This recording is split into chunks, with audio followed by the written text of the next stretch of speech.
This program is brought to you by thepodcastfactory.com. Hey, Doberman Dan here. Today I have something a little different for you. I'm showcasing one of my top 3 episodes of all time. In this episode called The Number One Secret to Getting Clients from an A-List Copywriter, we have an interview with Keith Voiles talking about all the ways that he's gotten clients. So I know for most service providers, this is a hot button topic. We get a lot of downloads of this, and I wanted to feature this rerun today. So if you need clients, enjoy.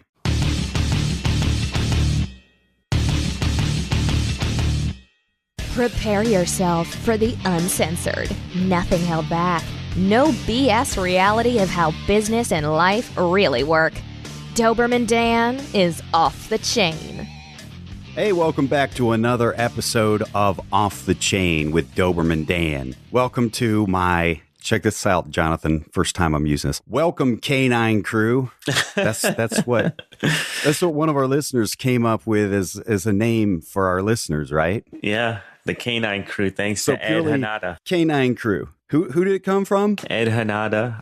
I'm butchering his last name, I'm sure, but he's a big fan of the show. Well, thank you for listening. Thank you for the cool name. And by default, I'm just going with it. We haven't gotten any other ideas. And I kind of like it. Canine Crew. So welcome back to another episode. I'm excited. We have a special guest with us today. My good friend, Keith Voiles, a legendary direct response copywriter, entrepreneur, direct marketer. How you doing, Brian? Very blessed. So blessed it's ridiculous. Awesome. Glad to hear it. And thank you for getting up so early. It's early in your neck of the woods, isn't it? Not for me. It's not early at all.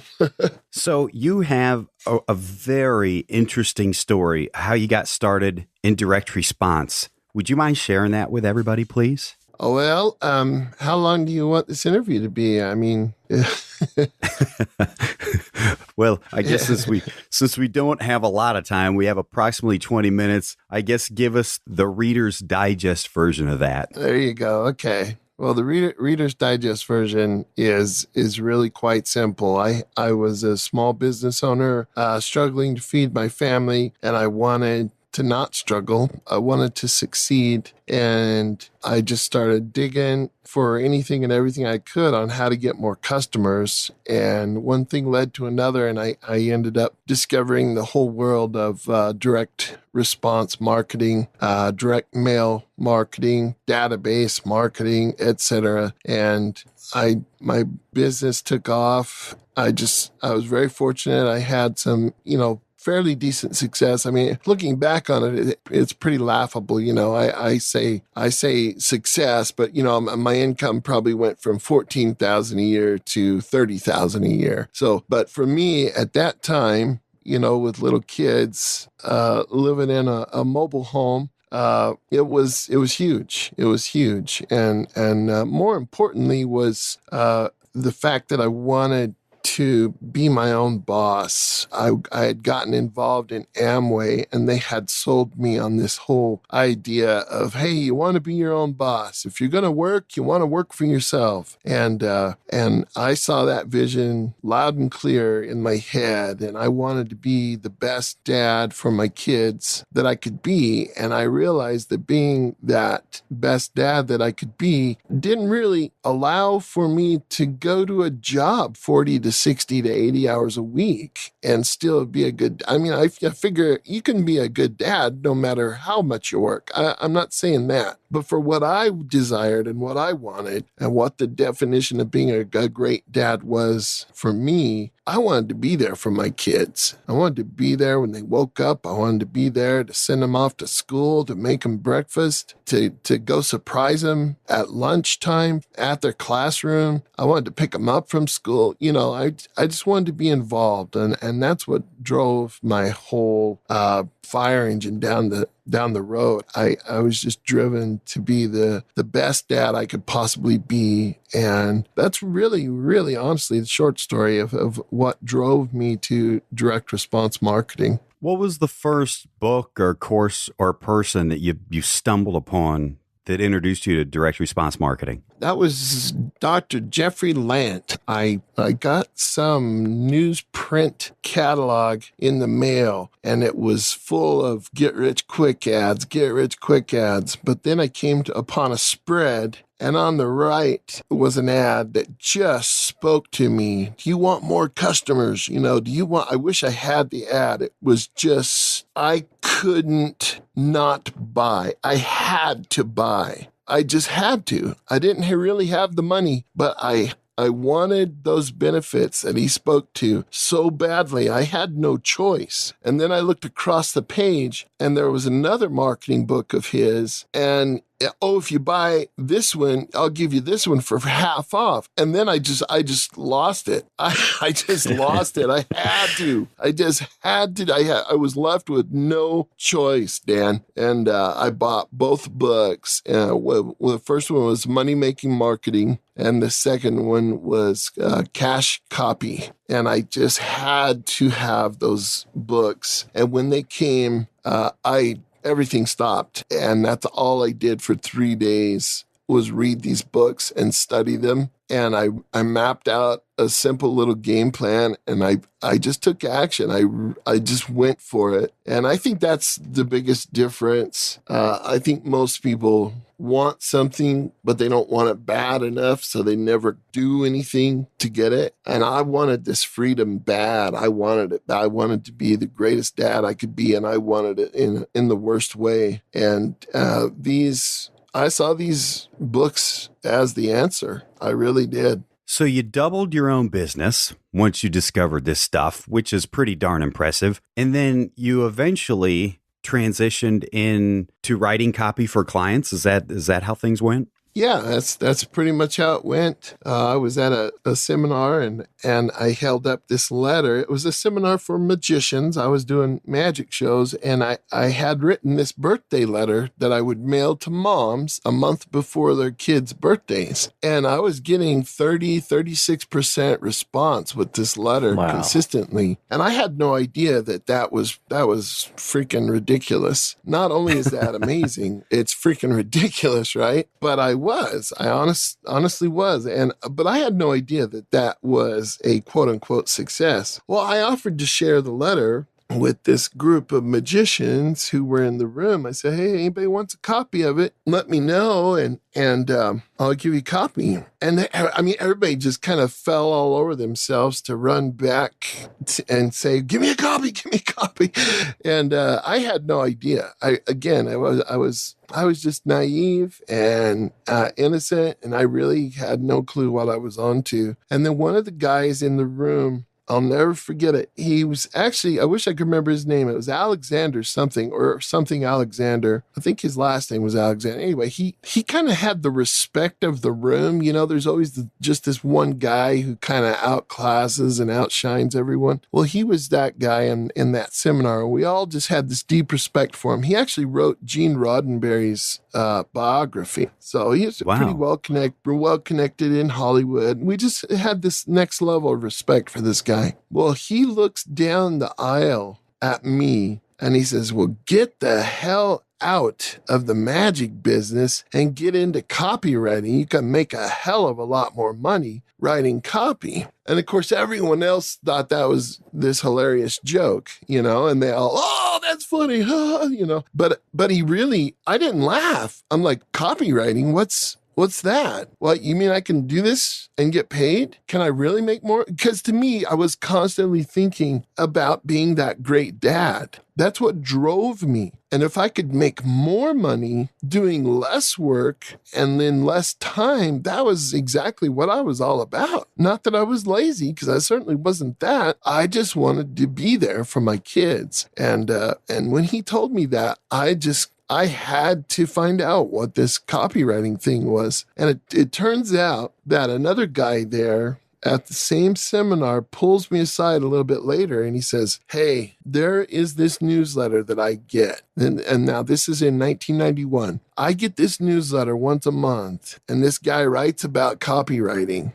And I tell you, me and my wife, we cannot wait for that day of the month to come. We just look forward to it because this stuff is so brilliant. And the guy was talking about Gary Halbert. And I couldn't afford it at the time, but I did it anyway. I put it on a credit card, and I never let my wife know about it to this day. Of course, we're separated now, but she still doesn't know that I did it. I had to become I had to become a lifetime subscriber because I had to get those stinking back issues. I couldn't live without them, and so. I became a lifetime subscriber to Halbert's newsletter, and that was just all she wrote. From there, I went to Jay Abraham, to Bob Serling. Bob Serling was so kind to me. He was so kind to me. But I went, from guru to guru, Ted Nicholas and just Dan Kennedy, on down the list, and I just studied anything and everything I could get my hands on.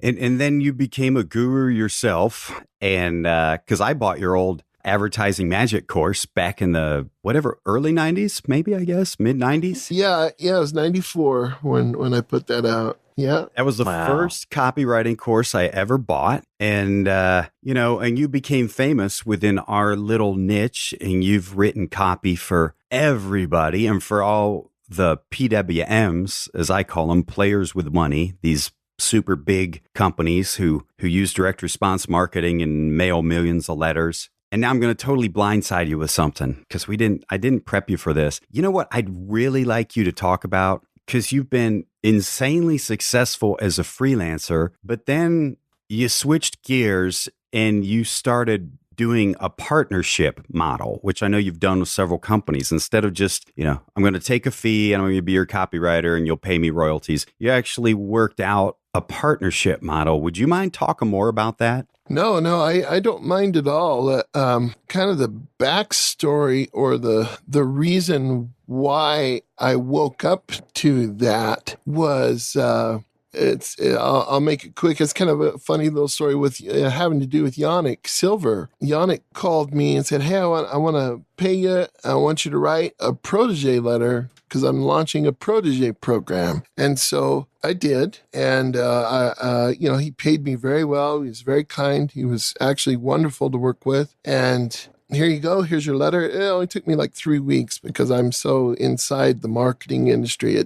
I know the prospect like the back of my hand. I am the prospect, et cetera. So it really wasn't a hard thing to write. And he loved it and he mailed it. And I don't remember. I'm horrible with numbers. I'm foggy on the exact details, but I remember him making $250,000 like in 10 days with this letter. Wow. And I remember just feeling ill, physically sick to my stomach, to the point where I just almost lost my cookies. Because I thought, you know what? He paid me $25,000, which was great. I was happy to do it. And that was very generous. And he turns around and in 10 days, he's putting $250,000 in his pocket on this thing. And for some reason, although I had done that, Dan, I had done that dozens and dozens of times for every kind of business under the sun. This time, it was a wake-up call for me. And it was like, holy crap, I need to be the business owner. I need to be the guy who's hiring me. I don't know why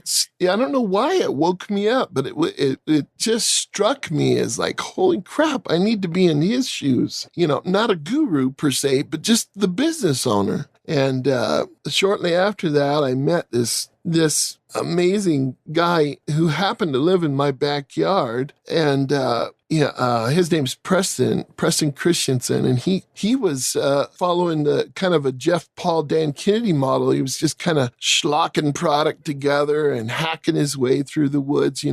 What he had was passion and fire. And he was in the stock industry, and he just loved it. He was just so passionate about it. I fell in love with his passion. And he's a great teacher. And anyway, we met for lunch and we just hit it off. We did we did a couple of projects for hire where he just paid me for it and a royalty, and those just went crazy, and he just loved it, and we just ended up hitting it off really, really well. Kind of lived in each other's backyards, and it was like, hey, you want to do business together? Yeah, let's do it. So, we've been together for like 13, maybe even 15 years now. And I've just had a riot working with Preston. He's just a great guy, very inspiring, very motivated. And again, like I say, he's very passionate about the topic. And he's passionate about marketing too. But you've met Preston. You know Preston. Yeah, I can attest to his passion for both, for the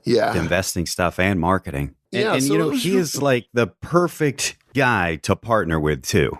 Yeah, in terms of the content, he's just got incredible content, stuff that you've never heard of in the whole stock trading world. And he's a real trader. He's actually trading. My entire retirement is in his hands. So in terms of my retirement, it's all in his hand. I trust him, and he's amazing. His results are just freaking ridiculous. Just amazing results. So that's easy to sell. It's easy for me to sell because I'm sold on it. So I've got several controls out there in the marketplace for us, which feels good. I guess the big lesson there is, well, a lot of clients suck, but there's a handful that are exceptional. And when you find clients like that and you just hit it off and things go great, it's probably worth exploring this idea of just hitting them up and saying, hey, I'm kind of tired of dating around. Maybe you are too. Should we talk about maybe getting married here and becoming a partner in the business, not just a hired gun?